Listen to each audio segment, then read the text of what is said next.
रुक गई प्रभु की माया।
धर्मचंद्र पाल जी महाराज की, बाबा सावन जी महाराज की, बाबा जयवंत जी महाराज की, भैया जी महाराज की।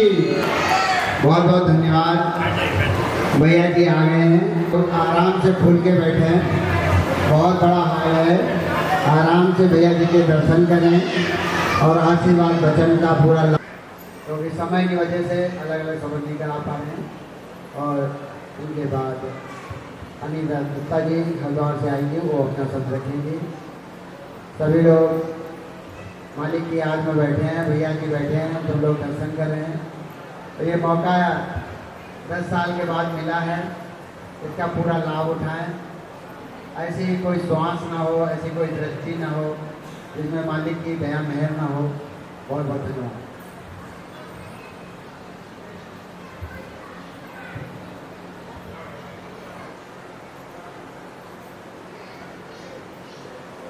प्यारे भाइयों बहनों, प्यारी साथ संगत, आज बड़ा खास मौका है। बहुत समय बाद चांदपुर में यहाँ सत्संग का आयोजन हुआ है और इस प्रोग्राम में 10 वर्ष से ज़्यादा हो गए। इतने लंबे समय अंतराल के बाद मुझे आप सबके बीच में आने का मौका मिला है। मुझे खुशी इस बात की होती है जब आप सब इतने लंबे समय के बाद भी बड़े प्रेम से, बड़े विश्वास से उस मालिक की याद में लगे हो। उतनी प्रेम भावना से आपके अंदर आज भी गुरु की याद, गुरु का दिया हुआ मार्ग, वो रास्ता आज भी वैसे ही दृढ़ है, पक्का है। आज मैं आपको कुछ ऐसी चीज बताऊंगा जो बहुत सहज है, बहुत ही आसान है और जो भी संत मत के बारे में, आध्यात्म के बारे में बहुत बड़ी भ्रांतियां हैं, उन भ्रांतियों से बड़ा ही अलग, बड़ा ही आसान, बड़ा ही सहज मार्ग संपत्ति का है। अभी आपके सामने बहुत अच्छी अच्छी बातें आपने सुनी, बोली गई कि हमें बहुत ही मेहनत से, बहुत ही समय दे करके आध्यात्म को, भक्ति को अपने जीवन में करना चाहिए। घंटों ध्यान पर बैठना चाहिए, हमें बहुत सारे नियमों का पालन करना चाहिए, हमें ये करना चाहिए, वो नहीं करना चाहिए। जब ये तमाम बातें हम सुनते हैं और जब हम अपने घर जाते हैं तो सबसे पहली चीज जो हमारे दिलो दिमाग में आती है वो ये कि हम ये कैसे कर पाएंगे। हम तो गृहस्थ लोग हैं, जिम्मेदारियां इतनी हैं, सुबह आंख खोलते हैं और रात आंख बंद करने तक समय नहीं है, फुर्सत नहीं है। और फिर ऐसे में भक्ति ध्यान साधना कैसे करें। जैसा कि अभी चौधरी साहब आपको कह रहे थे, बहुत सारी बातें ऐसी जो महापुरुषों ने, संतों महापुरुषों की अलग अलग भाषाओं में, वाणियों में कही गई है। पर महाराज जी बहुत सहज, बड़ा आसान तरीका बताया करते थे। और मैं ये देख रहा हूं कि आप सबके पास वो तरीका, वो साधन भरपूर है, आपके अंदर वो भरा हुआ है। दुनिया में किसी भी चीज की कमी हो सकती है, पर उस चीज की कमी नहीं है आपके पास। वो क्या चीज है? भाव, लगन, प्रेम। और उस प्रेम से जो याद बनती है, जो ध्यान बनता है, वो ऐसी शक्ति है आपके पास जिससे आप बड़ी सी बड़ी कमाई बड़ी सहजता से कर सकते हो। कहा गया है, भाव का भूखा हूं मैं, भाव ही एक सार है, भाव से जो मुझको बजे उसका बेड़ा पार है। परमात्मा की भक्ति का रास्ता ये बहुत बड़ी भ्रांति है कि बहुत जतन का रास्ता है।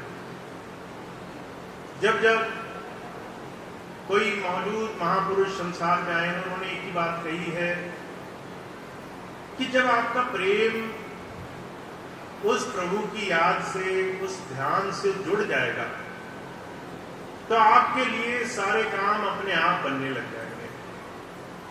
आपका ध्यान, आपका भजन, आपकी कमाई, आपके जीवन के सारे काम, आपकी सारी समस्याओं से छुटकारा, वो सारे काम बस एक छोटी सी चीज से हो सकते हैं। और वो है कि हम कितनी लगन से, कितने प्रेम से उस मालिक को याद कर रहे हैं। महाराज जी एक बात कहा करते थे कि हर एक जीव का जो ईष्ट है, ईश्वर है, वो एक ही है। ईश्वर अंश जीव अविनाशी। हम चाहे आज उसे किसी भी अलग अलग रूप में जानते हो, पर जब कोई संत किसी जीव को देखता है तो वो ऐसे नहीं देखता कि ये जवान है, ये बूढ़ा है, ये पुरुष है, ये स्त्री है, ये कौन सा, किस रिवाज का, किस नियम धर्म का पालन करने वाला है। वो इस दृष्टि से देखता है कि हम सब के अंदर एक जीती जागती शक्ति विराजमान है, आत्मा है, और वो अंशी है उस ईष्ट की, ईश्वर की। अब उस ईश्वर को हम कैसे याद करते हैं, ये हर एक इंसान का अलग तरीका है। कोई उसको प्रेम से याद करता है, कोई पूजा पाठ से याद करता है, कोई रीत रिवाज मानता है, कोई व्रत रखता है, कोई उपवास करता है। पर इन तमाम साधनों से हम अपनी प्रार्थना उस परमात्मा तक पहुंचाने की कोशिश करते हैं, अपना दुख उसके सामने रखते हैं। जब हम सारी चीजों के साथ समर्पण होने की कोशिश करते हैं कि हे प्रभु, अब हमारे हाथ में कुछ भी नहीं, हमारी सारी समस्याएं, सारी तकलीफें अब हम तुम्हारे चरणों में डाल रहे हैं। आप हमारे जीवन में दुख दर्द परेशानियों को हर लो। जब हम अपने दिलो दिमाग से बारी तमाम चीजें छोड़कर एक प्रार्थना की स्थिति में आते हैं, विरह और प्रेम की स्थिति में आते हैं, तब जाकर के भक्ति की, प्रभु प्राप्ति के साधन की शुरुआत हमारे जीवन में बनने लग जाती है। तो महाराज जी एक बात बड़ी आसानी से कहा करते थे, आप किसी भी बाहरी साधनों के, किसी भी बाहरी अलग अलग क्रियाकलापों के चक्कर में इस भ्रम में मत पड़ो कि आप प्रभु भक्ति के रास्ते में नहीं हो। हम सब प्रभु भक्ति ही कर रहे हैं हर तरीके से, चाहे हम कुछ भी कर रहे हो, हमारे अंदर सिर्फ एक ही लगन है कि हम कहीं ना कहीं प्रार्थना करें ताकि हमारा उद्धार हो, हमारे अंदर जीवन में सुख आनंद हो, हमारे पूरे परिवार में समृद्धि हो, हम आगे बढ़े, हम जीवन में सुख और सुकून की प्राप्ति करें। महाराज जी कहा करते थे, अगर ये भक्ति नहीं है तो भक्ति और होती क्या है। कोई शरणागत अगर होने लग जाए तो उसे इस बात को समझना है कि वो चाहे कितनी भी बातें बना रहा हो, वो शरणागत हो रहा है, वो उस प्रभु की याद में लग रहा है, उसको प्रार्थना कर रहा है, उससे जुड़ने की कोशिश कर रहा है, चाहे वो किसी भी तरीके से कर रहा हो। अब जितने दुनियादार हैं, बहुत ज्ञानी हैं, वो कई बार इस सहज सी स्थिति को नहीं समझ पाते कि हम हर एक जीव जुड़ाव की अवस्था में पहुंचने के लिए हर वक्त चलायमान है, चाहे हम उसे किसी भी तरीके से बोलते हो। तो जब कोई संत आता है, जब गुरु प्रथा से हम जुड़ते हैं, तो वो हमें सिर्फ एक ही बात कहने और समझाने की कोशिश करते हैं कि हमें कुछ भी और नहीं करना है, हमें शिष्य बनने की कोशिश करनी है।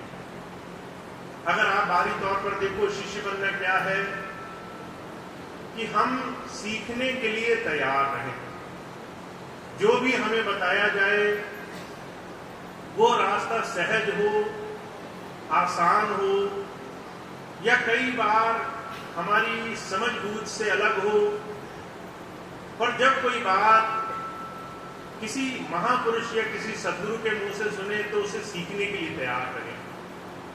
और महाराज जी ने, स्वामी जी ने सिर्फ एक ही बात पर जोर दिया कि संत महापुरुष आपसे 1000 बार नाम रटाने के लिए नहीं आते।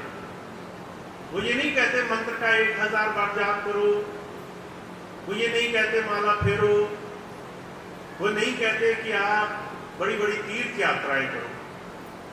वो सिर्फ एक बात कहते हैं कि आप अपना प्रेम और अपनी प्रार्थना जो भी उस प्रभु की तरफ लगा रहे हो उसको ईमानदारी से करो, चाहे 5 मिनट, चाहे 1 घंटा, ये आपकी स्वेच्छा है, ये आपके अंदर की समर्थता है, जितने भी समय आप बैठ सकते हो। पर जब हम रोज रोज चलते फिरते हर तरीके से अपने भाव को, अपने प्रेम को, अपनी प्रार्थना को उस प्रभु के चरणों में लगा करके अपनी चिंताएं उसके ऊपर छोड़कर चलते हैं, तब हमारे जीवन में हम प्रभु भक्ति के लिए या कोई भी तरीके से उस परमात्मा, उस प्रभु, उस ईष्ट, किसी भी नाम से पुकारें, उस साधन के लिए हम तैयार होना शुरू हो जाते हैं। तो संतों महापुरुषों ने भाव का, प्रेम का, जुड़ाव का रास्ता हमारे जीवन में हमें दिया है, और सारे रास्ते इससे अपने आप बनने लग जाते हैं। महाराज जी एक बात कहा करते थे, अगर आपको कहीं से सुगंधी आ जाए, खुशबू आ जाए, तो क्या किसी को बताना पड़ेगा कि फूल की फुलवारी किस तरफ लगी है? अगर आपको जबान में जरा सा स्वाद लग जाए, तो क्या किसी को कहना पड़ेगा कि आप यह अमुक चीज खा लो या इसका स्वाद चख लो? जब हमारे अंदर किसी चीज को पाने की चाह लग जाती है, काम खुद ब खुद होने लग जाते हैं। हम अपने आप सारे साधन बिना किसी के जोर, बिना किसी की बाहरी तमाम क्रियाओं के बड़ी आसानी से खुद ही करने लग जाते हैं। तो संतों का मार्ग है प्रभु भक्ति का, प्रेम का मार्ग। महाराज जी कहा करते थे, रुक्मिणी थी, उन्होंने सारा जीवन अधिकार जताया, वो कृष्ण के नजदीक नहीं पहुंची। मीरा थी, प्रेम में उनकी याद में लगी रही, वो हमेशा अंदर से जुड़ी रही। ये तरीका प्रेम का, गुरु की याद में, उनके ध्यान में लगने का तरीका है। अब आज से कुछ दिन पहले मैं आपको बताऊं, मैं लखनऊ में था, मैंने कुछ लोगों से यही बात कही कि आपको भक्ति करने के लिए सिर्फ एक ही चीज करनी है कि प्रेम बनाना है। तो वो कहने लगे, प्रेम कैसे बनेगा? हमने तो देखा नहीं प्रेम क्या होता है और प्रेम बनता कैसे है। तो ये समझ लें कि प्रेम बनाना बड़ा आसान सी अवस्था है। मैं आपको एक छोटा सा उदाहरण देता हूं। माताएं होती हैं, जब उनके अंदर उनको यह आभास होता है कि वो एक बच्चे को जन्म देने वाली होती है, तो उनका ध्यान उस बच्चे की तरफ लगने लग जाता है। फिर वो पूरा समय वैसे ही अपने जीवन में व्यवहार करती हैं जो उसके बच्चे के हित के लिए होता है। वो खाएंगी भी वही जो उचित होगा, वो काम भी वही करेंगी जो उचित होगा, वो उसी तरह से अपना जीवन जीना शुरू करती हैं जैसे उस बच्चे के लिए उचित और सही होगा। ये जो ध्यान है, चलते फिरते, खाते सोते जागते, इस बात का कि मैं जिसकी याद में हूं वो पूरी तरीके से हमारे इस प्रयासों से अच्छा जीवन पाए, ये इस बात का नतीजा होता है कि जब वो बच्चा पैदा होता है और उसके बाद से लेकर सारा जीवन वो बच्चा उस माता के लिए एक छोटा सा बच्चा ही रहता है और माता का प्रेम उसके लिए सांसारिकता में ये उदाहरण है कि जिस तरीके से माता अपने बच्चे को प्यार करती है, दुनिया में कोई किसी को प्यार नहीं कर सकता। उसका प्रेम अटूट होता है। वो बच्चा बड़ा हो के माता को गालियां निकाले, माता को मारे पीटे, अपशब्द बोले, आंखें दिखाए, कभी उसको अपने जीवन से बाहर भी निकाल दे, पर वो माता कभी अपने दिल में भी उसके लिए बुरा ख्याल नहीं लाती। महाराज जी कहा करते थे, जरा विचार करके देखो, ये प्रेम माता के दिल में बच्चे के लिए कैसे आया। वो 9 महीने के सिमरन, वो 9 महीने की याद, वो ध्यान जो वो हर वक्त उसकी तरफ लगा कर रखती है। ये जो ध्यान है बड़ी अद्भुत अवस्था है। जब आप चलते फिरते किसी भी काम को करने से पहले उस मालिक को हाजिर नाजिर मान करके उसकी याद में 2 क्षण के लिए ध्यान उसकी तरफ जोड़ करके तब कोई काम करोगे तो वो सारे काम हर एक हालत में वो प्रभु सत्ता आपके साथ बैठकर कराती है। महाराज जी कहा करते थे, इसका दूसरा सबसे आसान तरीका है, तुम सत्संग में जाया करो। सत्संग गुरु की याद में जुड़ने का सबसे आसान तरीका है।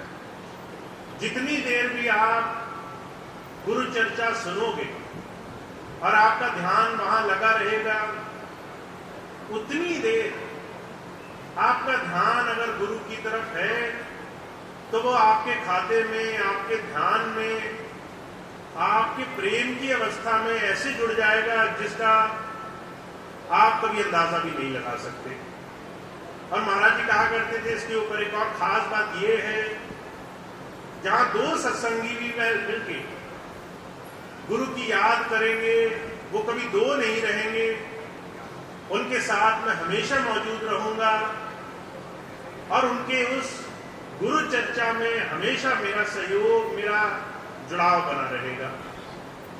तो जो कहा करते थे प्रेम की, प्रभु प्रेम की अवस्था तो बड़ी आसान सी है। अगर हमारी याद जुड़ जाए, चलते फिरते किसी भी काम को करने से पहले हम 2 बार नाम ले लिया करें। अगर हम किसी गुरु सत्संगी के पास बैठे तो जितनी दुनिया की तमाम चर्चाएं करते हैं उसके बीच में गुरु चर्चा भी कर लिया करें। थोड़ा सा अपने जीवन की कोई आप बीती सुना दिया करें, कोई घटना ऐसी घटी जिससे हमारे जीवन में कभी भी उस मालिक की दया हमें महसूस हुई, उसके सामने उसका जिक्र कर दिया करें। ये जो गुरु चर्चा है, सत्संग है, गुरु की याद करना है, ये भक्ति का सबसे अमूल्य बाण है। अगर आपने याद से, प्रेम से, सत्संग से, गुरु चर्चा से अपना जीवन जोड़ लिया है तो आप चाहे दुनिया के कोई भी काम क्यों ना कर रहे हो, आपको हर एक काम में वो संभाल, हर एक काम में वो दया महर, वो कृपा दृष्टि हमेशा महसूस होगी। तो महाराज जी कहा करते थे आज के दौर में लोगों ने धर्म को, परमार्थ को, भक्ति को बहुत मुश्किल बना दिया है। कारण क्या है, वो इतने बड़े रीत रिवाज में फंस गए हैं कि उन्हें ये नहीं मालूम प्रभु भक्ति बड़ी सहज प्रेम का मार्ग है। मैं आपको एक छोटी सी घटना सुनाऊं। अभी कुछ दिन पहले मेरा जर्मनी में जाना हुआ। वहां पे एक बहुत ही पुराने सत्संगी महाराज जी के, जो सारा जीवन स्वामी जी के साथ रहे, और वो महाराज जी के एक समय के नामदानी थे। उनका एक बड़े भाई थे, उन्होंने भी महाराज जी से नाम लिया। 2 भाई थे। एक भाई जिन्होंने महाराज जी के बाद स्वामी जी को गुरु नहीं माना, और वो कहने लगे कि मैं महाराज जी की याद में जो महाराज जी ने कहा वो बात माना करूंगा। तो किसी ने बोल दिया कि भजन करने को महाराज जी ने बोला था, तो वो खूब भजन करने लगे, 4-4 घंटे, 6-6 घंटे। फिर 1 महीने में एक बार सभी सत्संगियों को बुलाकर 2-2 दिन की सेमिनार किया करते थे कि उसमें सिर्फ भजन करेंगे और सत्संग करेंगे। ऐसे ही समय निकलता चला गया। अभी कुछ दिन पहले जब मेरा मिलना हुआ तो दोनों भाई वहां मौजूद थे। तो उनसे जब बात हुई तो जो सारा टाइम भजन करते थे वो कहते थे कि मुझे दर्शन नहीं होते, और जो दूसरे जो स्वामी जी से जुड़ गए, बड़ी सहजता से जो भी बंद करता था 10 मिनट, 15 मिनट, जो भी उनकी क्षमता थी उससे भजन पर बैठते थे, प्रेम से जुड़े थे। वो बड़े संतुष्ट थे, कहते थे कि मेरे जीवन में हर एक जगह कहीं ना कहीं, मेरे हर एक काम में मुझे गुरु की मौजूदगी महसूस होती है। अब एक भाई जो सिर्फ जो है घंटों घंटों भजन में लगा रहा, एक वो जो प्रेम भावना से जुड़ा रहा, और उसने बहुत समय तक भी गुरु के दर्शन नहीं किए, वो प्रेम भावना बना के रखी। अब दोनों की बातें अलग अलग, दोनों का अनुभव अलग अलग, कारण सिर्फ एक है।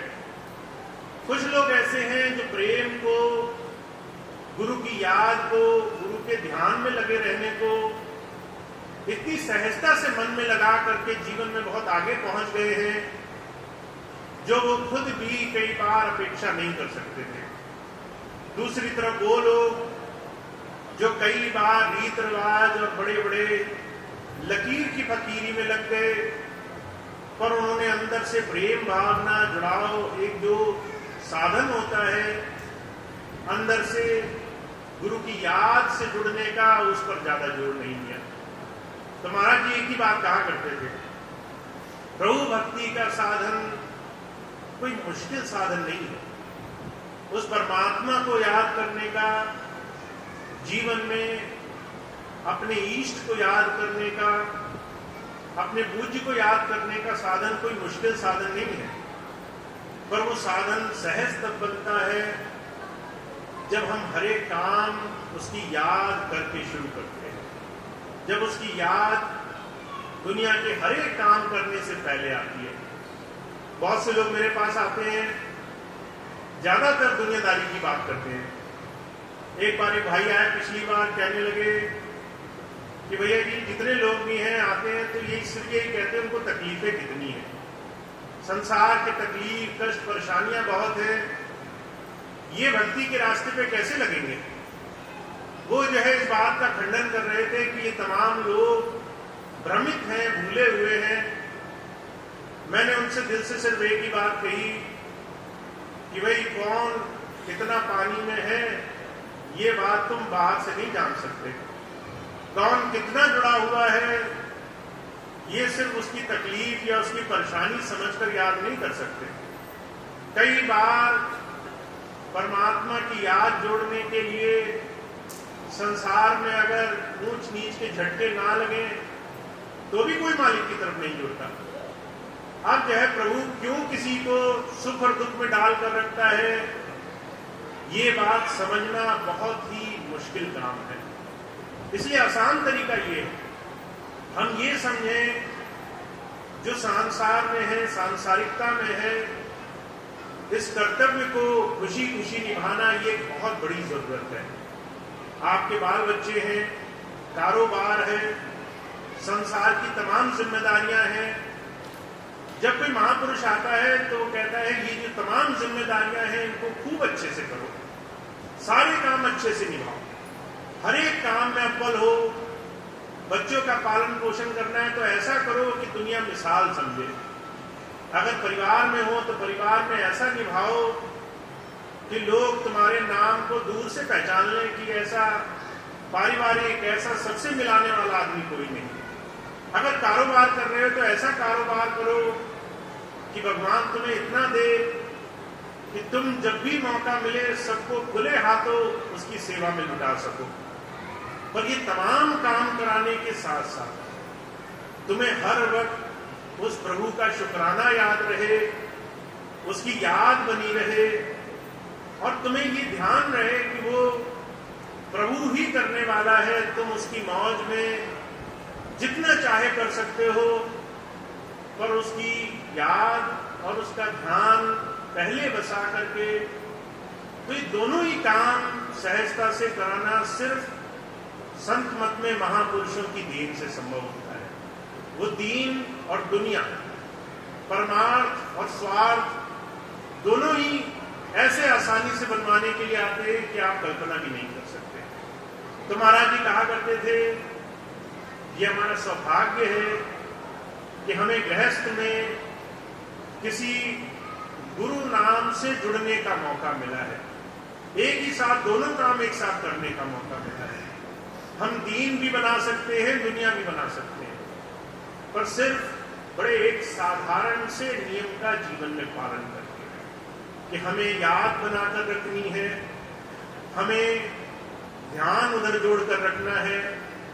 कोई भी काम करो पहले याद उस प्रभु की बना लो, 2-4 बार नाम का स्मरण कर लो, अपनी चिंताएं गुरु के चरणों में सौंप दो, समर्पण ले आओ, और उसके बाद जो भी हो जीवन में उससे निश्चिंत होकर रहो। अच्छा परिणाम मिले तो भी खुश हो लो, बुरा मिले तो भी उस प्रभु की रजा मान करके स्वीकार कर लो।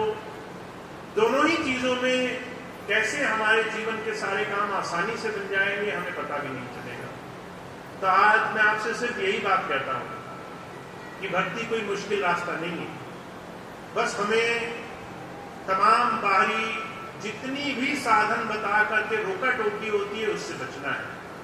हर एक इंसान अपनी जगह सही है, हर एक प्रेमी अपने भाव में सही है, हर एक लगने वाला जीव जो भी साधन अपना रहा है वो सही है।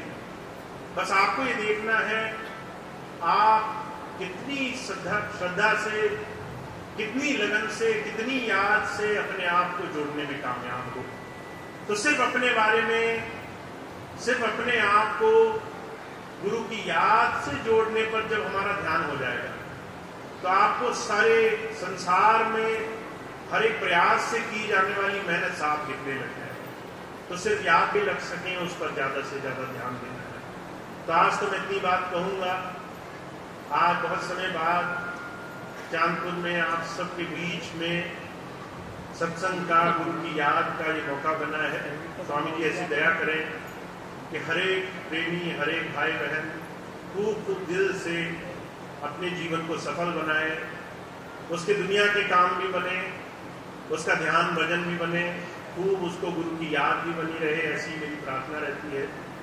तो आप सबको आज का ये दिन बहुत बहुत शुभ हो। अब इसके बाद आगे के कुछ प्रोग्रामों की सूचना होगी, वो आपको दी जाएगी। उससे पहले मैं एक दो सूचनाएं आपको दे दूं। पहली बात तो ये है कि चांदपुर में भी बहुत समय से सत्संग नहीं हुआ, और शिवनारायण भाई कह रहे थे कि हर जगह लोग भ्रमित हुए, अलग अलग कारणों से इधर उधर गए, पर कुछ जगह ऐसी रही जहां पर प्रेमियों का, सत्संगी भाई बहनों का बड़ा अटूट जुड़ाव जो स्वामी जी के और नाम के प्रति बना रहा, और उसमें चांदपुर की संगत भी एक है जिन्होंने बड़ा अटूट विश्वास बनाकर रखा है। वहाँ पे आप आगे बढ़ जाओ तो आपके जीवन के आधे तमाम तकलीफों के साधन वहीं समाप्त हो जाएंगे। तो सत्संग से जुड़ना है, पहली बात। दूसरी बात यह है कि सितंबर में स्वामी जी महाराज के जन्म दिवस का भंडारा मनाने का आयोजन सभी साध संगत की मजबूती से और उन सबके सहयोग से इस बार सदीला संत कृपाल नगर में किया जा रहा है। आप सब लोग वहां जाते रहे हैं, सितंबर का भंडारा हर एक जगह सभी सत्संगी भाई बहन करते रहे हैं, यहाँ चांदपुर में भी होता रहा है। पर अब क्योंकि 10 साल बाद मुझे आपके साथ ये दिन मनाने का मौका मिलेगा, तो अगर आप लोग सदीला में संत कृपाल नगर आश्रम में आ पाएंगे तो मुझे बड़ी खुशी होगी। तो 16, 17, 18 सितंबर का भंडारा होगा। उस भंडारे के रिकॉर्डिंग खत्म। आप सबको आज का ये दिन बहुत बहुत शुभ हो।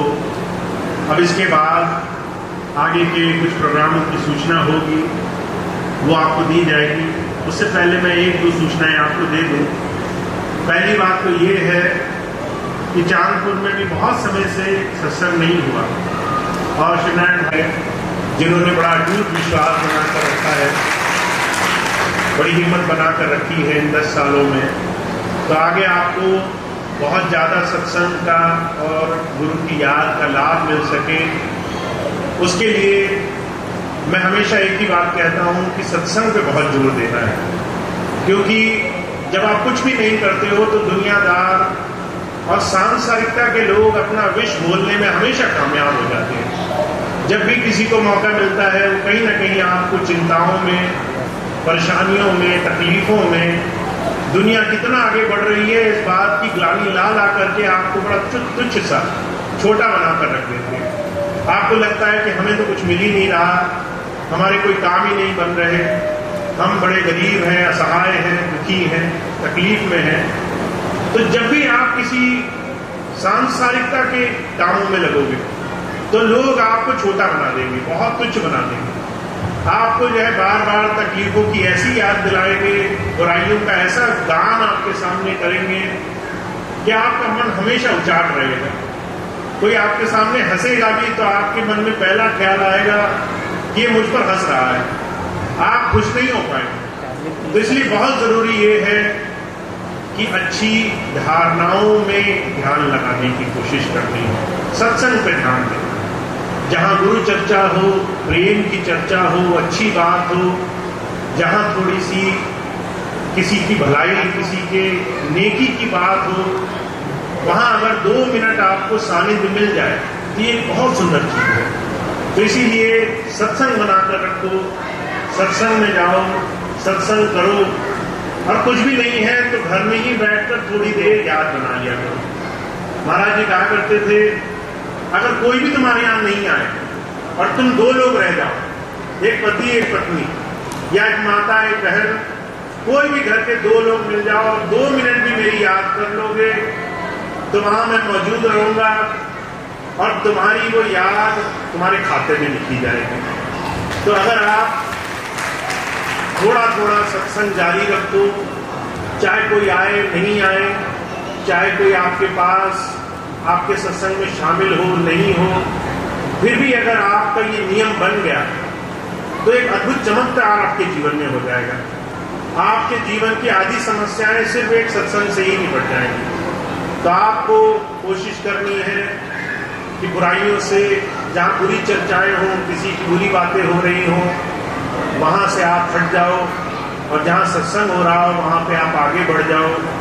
तो आप सत्संगी भाई बहन उस भंडारे के लिए जो भी भाई बहन अपना समय निकाल सके और अपने बहुत व्यस्त समय में से समय निकाल कर वहाँ पहुँचने का एक प्रोग्राम बना सकें, तो ये बहुत ही खुशी का, बहुत ही प्रेम भावना का एक ऐसा उदाहरण मिलेगा सारी संगत को एक बार फिर से गुरु की याद करने का, जो अद्वितीय होगा, जिसको हम एक साथ बना सकेंगे। तो मैं तो आप सबको आमंत्रित ही करूंगा कि आप सब लोग वहाँ पहुँचें। भंडारे में बहुत ज़्यादा से ज़्यादा संख्या में आप सब लोग पधारें। जो भाई बहन सेवा के लिए इच्छुक हों थोड़ा पहले आ जाएं। जो भाई बहन सिर्फ भंडारे में आना चाहें तो भंडारे की तारीखों में आ जाएं। जैसे भी आपको उचित लगे उस भंडारे में ज़रूर पहुँचें। तो भंडारे में पहुँचने के लिए दो व्यवस्थाएं हैं। पहली व्यवस्था ये आप सिर्फ भंडारे के दिनों में आए, वो भी उचित है, वो भी अच्छा है। दूसरी, आप सेवा में थोड़ा पहले आना चाहें तो उसके लिए जो भी भाई बहन डेलीगेट बनना चाहें या फिर पहले से भंडारे में जाने की सूचना देना चाहें, वो वहाँ पर कार्यालय है, वहाँ पर फ़ोन करके वो उस चीज़ को, उस व्यवस्था का लाभ उठा सकते हैं। अभी एक दिन पहले भंडारे से जुड़ा एक वीडियो मैंने निकाला है, उसमें सारे फ़ोन नंबर और सारी सूचनाएं दी गई हैं।